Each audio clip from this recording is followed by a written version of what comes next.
सोलापूर जिल्ह्यातील अनेक भागात ज्वारी काढणीला सुरुवात झाली आहे। कृषी उत्पन्न बाजार समिती जवळपास दररोज 30 क्विंटल ज्वारीची आवक होतीये। जिल्ह्यात एकूण 2,38,000 हेक्टरवर ज्वारी तर 91,000 हेक्टरपेक्षा अधिक क्षेत्रावर गहू पिकाची लागवड करण्यात आली होती।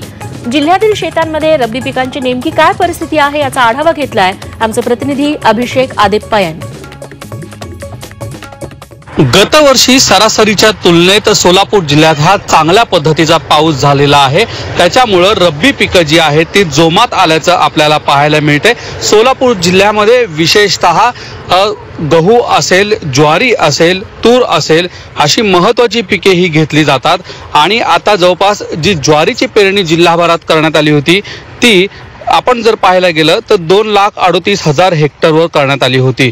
आणि आता जिल्ह्यातील बहुतांश तालुक्यातून ज्वारी आता काढणीला सुरुवात झालेली आहे। सोलापूर कृषी उत्पन्न बाजार समितीमध्ये बाजरी असेल, ज्वारी असेल ही यायला सुरुवात झाल्याचं आपल्याला पाहायला मिळतंय।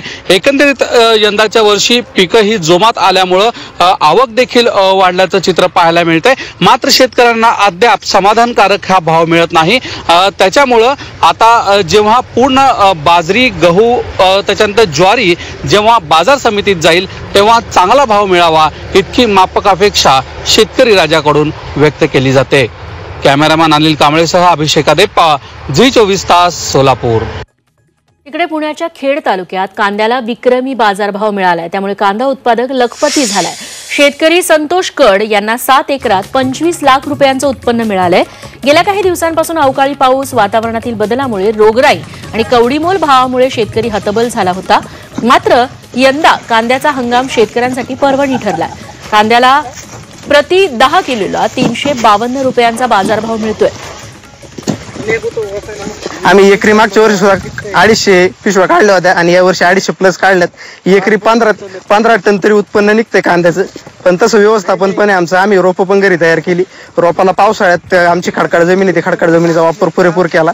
औषधं याचं वेळेवर त्याचं नियोजन केलं आणि खताला सेंद्रिय खताचा जास्त वापर केला, त्यामुळं रोपं ही चांगली आली। येवला तालुक्यातील रेंडाळे परिसरात कांदा उत्पादक शेतकऱ्यांनी कांदा भावात असलेली अनियमितता आणि लागणारा वेळ, खर्च, मशागत या अडचणींमुळे आता बटाट्याची शेती सुरू केली आहे। बटाटा हे कमी दिवसात येणारं पीक असून औषधांचा आणि मशागतीचा खर्च देखील कमी लागत असल्यानं बटाट्याची शेती करावी असा सल्ला कृषी तज्ज्ञांनी दिलाय। या संदर्भात शेतकऱ्यांची बातचीत केली आमचे प्रतिनिधी सुदर्शन खिल्लारे यांनी। नाशिक जिल्हा हा कांदा उत्पादक शेतकऱ्यांचा जिल्हा म्हणून सर्वत्र परिचित आहे। मात्र याच नाशिक जिल्ह्यातील येवला तालुक्यातील रेंडाळे येथील शेतकरी आता कांदा पीक सोडून बटाटा व इतर पिकांकडे वळायला लागले आहेत। येवला तालुक्यातले रेंडाळे येथील शेतकरी आहेत, आपण त्यांच्याशी बोलणार आहोत। कांदा सोडून बटाट्याकडे वळण्याचं कारण काय हे जाणून घेणार आहोत। मला सांगा तुमचं नाव काय आणि तुम्ही कांदा सोडून बटाट्याकडे कसे वळाले? माझं नाव नवनाथ आहेर। कांदा सोडून बटाट्याकडे वळण्याचं कारण म्हणजे तर आम्ही पारंपरिक म्हणजे पूर्वीपासूनच कांदा घेतो, जास्तीत जास्त आम्ही कांदा लागवड करतो।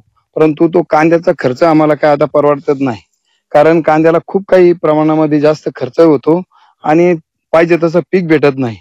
आणि कांदा जर पीक घ्यायचं जर म्हटलं तर त्याला खर्चही खूप आहे आणि ते खर्चामध्ये आम्हाला भेटत नाही। मग आम्ही आपले कृषी साहेब आहे त्यांना विचारलं, त्यांनी आम्हाला वेळोवेळी मार्गदर्शन केलं। त्यांनी आम्हाला असं सांगितलं की तुम्ही बटाटा पीक एकदा करून बघा, म्हणून आम्ही बटाटा पीक केलं।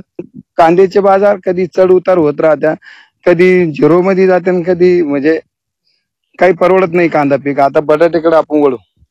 कांदा सोडून बटाट्याकडे वळलं पाहिजे हा कृषी विभागाचा मार्गदर्शन सल्ला घेतला आणि ते बटाट्याकडे वळाले। बाजारात भाव पण चांगला मिळतोय।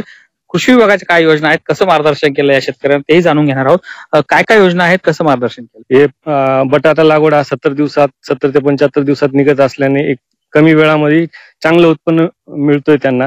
तसंच कृषी विभागामध्ये यांत्रिकीकरण, सिंचन यामध्ये खूप योजना आहेत। Sudarshan Khillare, Zee Media, Yeola.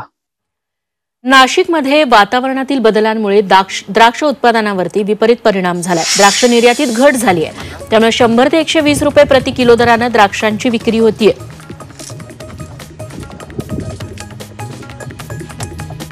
दुसरीकडे भाजीपाला आणि कोथिंबीरीला दर न मिळाल्यानं धुळ्यामध्ये शेतकरी संतापलेत।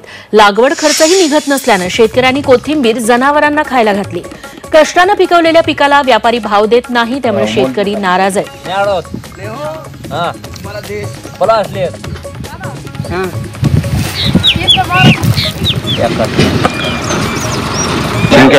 आराव आमराला थांब